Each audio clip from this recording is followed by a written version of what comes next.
בכל הזמן של המלחמה, או לפני או אחרי, אם לא הרגשת איזשהו אמונה, בעיה של אמונה, שאת לא מבינה איך הקדוש ברוך הוא עושה את כל זה. לא, לפני המלחמה אני לא הרגשתי דבר כזה, כי אנחנו היינו דתיים ושמרנו כל השנים את יהדות, ולא חשבתי על דבר כזה. רק אחרי המלחמה, שנשארתי לבד, אז חשבתי איפה היה אלוהים, איך הוא לא עזר לנו. היו אנשים דתיים, וזה הרב שלנו, איך הרביצו לו, איזה מכות הוא קיבל, ואיך זה יכול להיות. לא, אבל אנחנו המשכנו עם האמונה שלנו. למה? למה? כי ככה גדלנו. זה החינוך שלנו, זה מה שקיבלנו. אחר כך וזה כבר אחרי המלחמה הציעו את היהודים, לא כולם. חיפשו כאילו למי שאין תעודת זהות. חיפשו, כאילו אנשים גרו שם כל כך הרבה זמן, עכשיו חיפשו את תעודת זהות שלהם, והם אמרו שהם לא שייכים לצ'כוסלובקיה, אז לקחו אותם לפולניה, טרבלינקה, כבר אז התחילו להוציא. אז באו אלינו הביתה ולקחו את האח שלי הגדול. איך אמרת, קראו לה? יצחק אלימלך. יצחק אלימלך, לקחו אותה. בן כמה הוא היה? הוא היה כבר בן יותר מ-20, הוא היה כבר נשוי. היה נשוי? נשוי, היה נשוי, אבל הוא התגרש. ואחר כך באו ולקחו את האחות שלי עם הבעל. באיזה שנה זה אנחנו? באיזה שנה אנחנו מדברים? זה היה כבר כשהתחילו הצרות, נגיד. ב-30 ב-40. ב-40?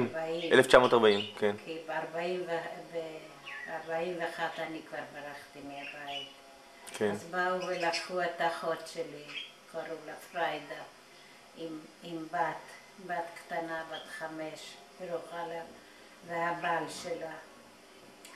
ולקחו אותה, ואחר כך באו אלינו עוד פעם לחפש עוד מישהו שאין לו תעודת זהות. רגע, אותם לקחו כי לא היה להם תעודת זהות? ככה הם אמרו. למה לא היה להם תעודת זהות? כי הם אמרו שהם לא שייכים, סתם. סתם המציאו. בטח, הם חיפשו סתם לקחת. אחר כך באו וחיפשו עוד מישהו. ומאז לא ראיתם אותם? לא. יצחק אלימלך ולא לא. לא שמענו, לא ראינו כלום. אחר כך באו עוד פעם וחיפשו עוד פעם מישהו, אז לא מצאו אותה, אז אמא נבהלה שאם הם יבואו עוד פעם, אז הם לקחו אותי. אז זה היה ביום חמישי, הייתי אצל חברה שלי, אז אמא שלחה האחות הקטנה שלי להגיד לי שללכת לקונסוליה, איך אומרים, למשרד ולהוציא תעודת זהות. זה היה ביום חמישי בלילה, וביום שישי כבר לא הייתי בבית, הייתי אצל החברה, וביום שישי שלחו אותי להונגריה. שם שמעו ברכבת? כן. היה לך תעודת זהות, עשית תעודת זהות ושלחו אותך להונגריה. כן, ושם שמעו, ידעו ששם טוב. ולאיפה שלחו אותך? לבית של מי? לאף אחד. סתם לארץ אחרת? לבד? לארץ אחרת. בת כמה היית? הייתי אז כבר בת 19. לא ידעתי מילה הונגרית, לא ידעתי כלום, לא היה לי איזה מלאכה בידיים, כלום.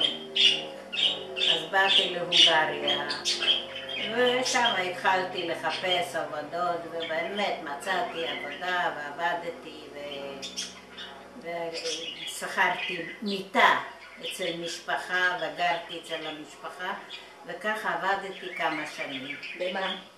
איזה עבודה? בעבודות. עבדתי בבית חרושת של סוודרים, עבדתי בקונדטוריה, במאפייה, עבדתי בכל מיני עבודות. אחר כך... והיית מתכתבת? כתבת מכתבים הביתה? קיבלת? כתבתי, אבל בחזרה אני לא זוכרת אם קיבלתי. לא קיבלתי כי עוד מעט לקחו אותם גם. את יודעת איפה לקחו אותם? לאן לקחו אותם? לקחו אותם לא. לאושוויץ? מיידנק, לא? לא, לא. קודם עשו... עשו... גטו? אז כן, עשו אותם במקום... באום של הפלץ, כן. במקום אחד, ומשם לקחו אותם לאושוויץ. ואני הייתי בבודפסט. רגע, לקחו אותם לאושוויץ? איפה הם היו? באיזה עיר? באושוויץ? לא, מאיזה עיר הם יצאו? באיזה עיר גדלתם? גדלנו במקום בטרנובה. בטרנוב? בטרנובה. בפולין? לא. בצ'כוסלובקיה? בצ'כוסלובקיה. כי בפולין יש טרנוב גם. אחר כך הגיעו ההונגרים. טרנובה בצ'כוסלובקיה. כן, ואחר כך הגיעו לשם ההונגרים. אחר כך התחילו הצרות, להוציא את היהודים, עשו להם כל מיני צרות, כל מיני בעיות. את זוכרת מה היה הסיפור הכי קשה שהיה לך בכל המלחמה? מה היה הכי קשה לך? היה לי כל הזמן קשה, כי כן, אחר כך כשהתחילו כבר הצרות בהונגריה, כבר התחילו גם שמה לעשות גטאות והתחילו לחפש אנשים, סתם ככה. אז פעם באתי מעבודה, עבדתי, וגרתי אצל אישה זקנה, מבוגרת, ובאתי מעבודה וביקשו ממני את התעודת זהות. באו באוטובוס ובאו שוטרים, ביקשו את התעודת זהות ממני. אז בדיוק באותו זמן לא היה לי את התעודת זהות. למה? כי האישה שגרתי אצלה אמרה לי בבוקר להשאיר לה את התעודת זהות, שהיא הולכת להוציא לי אוכל, כי אז היו לכרטיסים אוכל, קמח, סוכר, כל מיני דברים היה על כרטיסים. אז אני נתתי לה באותו יום, וחיפשו אותי באוטובוס ואני סיפרתי להם שאין לי את התעודת זהות. אז השוטר אמר לי, בסוף הוא אמר לי, בואי לרגע, בואי איתי. אז הם לקחו אותי, נורא נבהלתי לאן הם לוקחים אותי, כי ידעתי שעוזבים כבר יהודים, צעירים קודם. אבל איך הם ידעו שאת ידועה? הם ידעו, בטח. באתי למשטרה שם, מצאתי מקום גדול ושם היה הרבה אנשים. אז נודע לי שאוסרים את היהודים, את הצעירים וכל מיני אנשים ולוקחים אותם לאושוויץ. נבהלתי שלקחו אותי גם ואף אחד לא יודע, אף אחד לא יכול לעזור לי כי אף אחד לא ראה. אז כל היום היינו שמה, פתאום בערב שוטר אחד בא לשם ואומר, מי ברקוביץ' רוז'י? כי ברקוביץ', איך אומרים בעברית? מי זאת? מי זאת ברקוביץ' רוז'י? כך קראו לך? ברקוביץ' רוז'י? כן, קראו לי. זה לא השם, זה שם ששינית אותו. לא, רבקה זה רוז'י. רוז'י זה רבקה. כן, וברקוביץ' זה שם משפחה, כן. נורא נבהלתי מה פתאום הוא לוקח רק אותי, פה יש כל כך הרבה אנשים, נורא נבהלתי. אז הוא אמר בואי איתי. אני באה למשרד ושם אני רואה מי? שכן שלי, בחור, שכן. אז הבחור הזה אמר לי שהוא הביא את התעודת זהות שלי והשוטר, הפקיד אמר לי שאני יכולה ללכת הביתה, אני משוחררת. נורא התרגשתי, מאיפה הוא ידע שחיפשו ממני את התעודת זהות. העיקר נורא התרגשתי ולא ידעתי מה להחזיר לו, איזה תודה. אז בדרך הוא סיפר לי שבאוטובוס הזה היה עוד אחד שגר באותו בית שאני הייתי גרה, ובאותו ערב היינו צריכים להתאסף ולקבל שיעור ממגן דוד אדום. כבר אז התחילו לתת שיעורים לאנשים, שהתחילו הצרות גם אז כבר בהונגריה. גם אותי בחרו, ובשש בערב היינו צריכים להתאסף. אז כולם התאספו וקראו את שמות וקראו את השם שלי. אז האישה שגרתי אצלה היא אמרה שאני עוד לא חזרתי מהעבודה. אז קם איזה בחור והוא אומר לה, אצלך גרה קישה סוניה. אתה יודע מה זה קישה סוניה? הפריילה. גברת. אצלך גרה גברת שהיא הלכה במיל כזה חום נו. גרביונים? חצאית? מגפיים. אם אני גרה אצלה, אז היא אמרה כן. והיום, אז היא אמרה שלקחו לי את התעודת זהות, בגלל זה הורידו אותי מהאוטובוס. אז היא אמרה נכון, היא נתנה לי היום את התעודת זהות, ואני הלכתי להוציא לה את האוכל, מה שהכל היה על כרטיסים. אז השכן השני אמר לי, תני לי את התעודת זהות, אני הולכת למשטרה. הוא אמר בדיוק באיזה מקום ירידו אותי, והוא הלך למשטרה וככה ניצלתי. ובינתיים היה לי חבר, יצאנו ביחד, היה לי חבר. למחרת נורא פחדתי כבר לנסוע לעבודה, פחדתי. אני סיפרתי לו את הסיפור, מה היה איתי, אז הוא אמר לי, את יודעת מה, אני אביא לך ניירות בתור נוצריה, ואת תעזבי את המקום שאת גרה עכשיו, תלכי למקום רחוק בבודפסט, שלא הכירו אותך אף אחד, וככה תחיי בתור נוצריה. אז באמת הוא בא יום אחד והוא הביא לי את הניירות, והוא אמר לי ללכת לחפש מקום, איפה לחיות, וככה הלכתי. מה, היה לך שם חדש? שם חדש. איך קראו לך? בולוג רוזליה, קראו לי. בולוג רוזליה? רוזליה. רוזליה זה שם פרטי. כן, ואני מרומניה. בולוג רוזליה מרומניה. ואת גרה עכשיו בבודפשט. ואני גרה בבודפשט. זה סיפור הגיוני שסתם ככה מסתובבת בחורה נוצריה לבד? זה מה שיש. מה, לא היו לי יכולים לחפש ברומניה, כי שם היו כבר הרוסים. כן. מבינה, שם זה היה כבר תפוס מהרוסים. אז באמת הלכתי ושכרתי מיטה אצל נוצריה, והוא בא איתי. היא לא ידעה שאת יהודייה, את חושבת? לא, חס וחלילה, אסור היה, אני נוצריה. ועד הסוף היא לא ידעה שאת יהודייה? לא ידעה. בסוף השכנה שלי ידעה, סיפרתי לי, כי היה לי שכנה מאוד טובה. אז מה, זה סיפור ארוך, לא סתם. אז גרתי שמה, והחבר שלי, איכשהו נתן לי את הניירות והכל, אז הוא נתן לי גם 100 שקל. כסף שלי.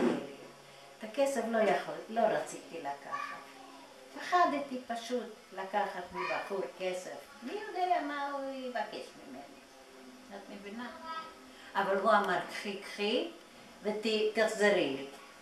איך הוא אמר שתחזרי לי, אז לקחתי 100 שקל, 100 פנגו, אז הונגרי, כסף הונגרי. הוא אמר לי לקנות עיתון, זה יצא, ביום חמישי יצאתי מהמקום היהודי שם, ביום שבת ללכת לקנות עיתון ולחפש עבודה, כי בשבת יש עבודות. אז באמת, והוא בא למחרת, ביום שישי בערב הוא בא. אני מחכה לו, הוא לא בא.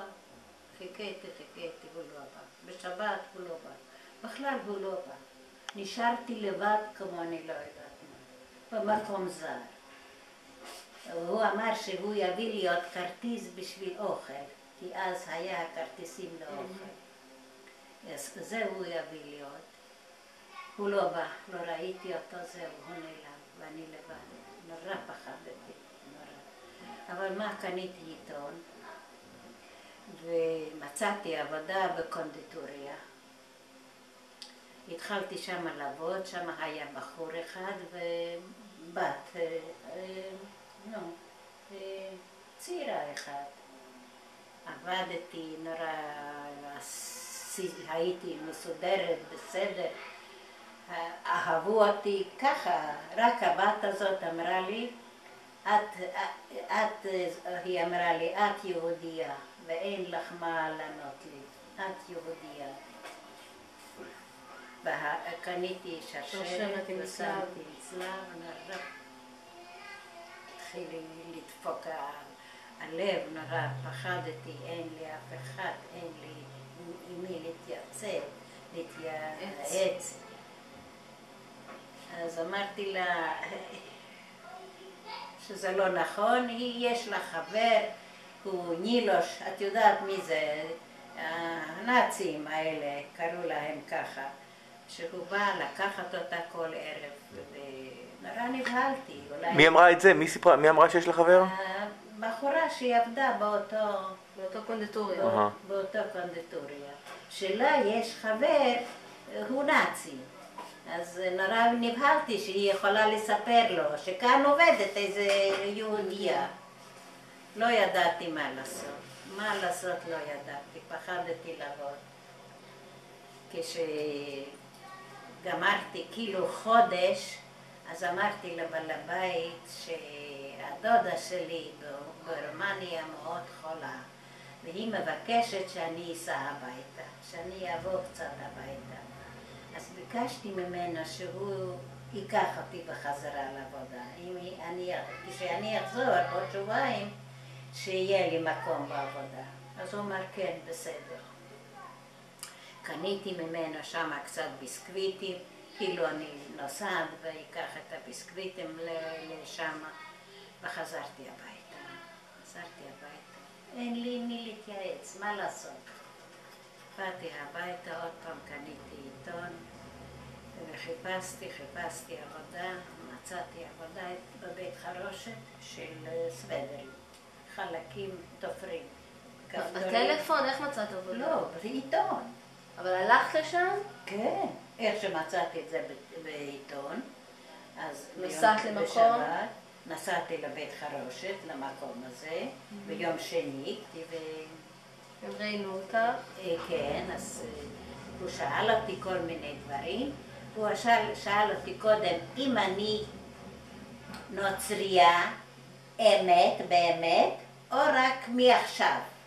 את מבינה? כי בעיתונים היה תמיד כתוב שיהודים חיים על ניירות נוצריות. אז ככה יזקתי את הצלם, את זה, ואמרתי, ככה כאילו צחקתי, אני נוצריה אמיתית. אבל הלב דפק לי נורא. והוא יקבל אותי. אז התחלתי, מה? ואז קיבלת עבודה חדשה, מה? כן, קיבלתי חדשה, ושם נכנסתי למקום, לבית חרושת שם. מאיזה שעה עד איזה שעה שם עובדים? באיזה שעה? מהבוקר עד 4 אחרי הצהריים בערך. אז הם הכירו אותי ואני אותם, והתיידדנו, והיינו חברים ממש טובים, וככה התחלתי לעבוד, ועבדתי כל הזמן, בזמן המלחמה, באותו מקום, וגרתי באותו מקום.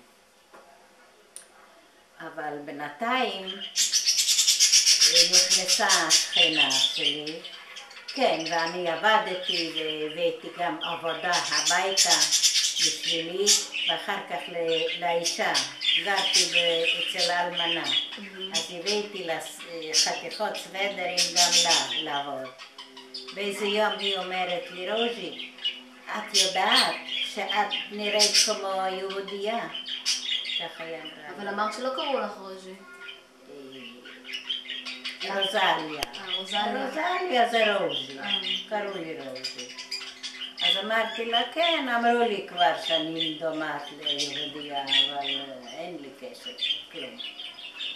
אז בגלל זה גם סחבתי לה הרבה דברים לעבוד, שהיא לא תחשוב משהו לא טוב עליי. וככה עבדתי שמה, ובינתיים הכירה בשכנה לבקר אותה, את האלמנה הזאת שגרתי אצלה. ונורא מצא חן היה אני אצלה. היא הייתה מבסוטה ממני שאני כזאת טובה, אני עובדת ומביאה לה עוד עבודה, אז היא אומרת לי שיש לה בן, והיא רוצה להכיר אותי, את הבן שלה. אז אמרתי לה, אבל אני עסוקה, אין לי מתי, אין לי זמן, אני עובדת, ועובדת בבית חרושת, עובדת בבית. לא, אז יהיה לך זמן. לא משהו, אני לא יודעת מה. באמת הוא בא לשם, והוא הזמין אותי אליהם. זה היה באותו קומה, רק כמה דלתות. כאן אני גרתי ובכמה דלתות הם היו גרים.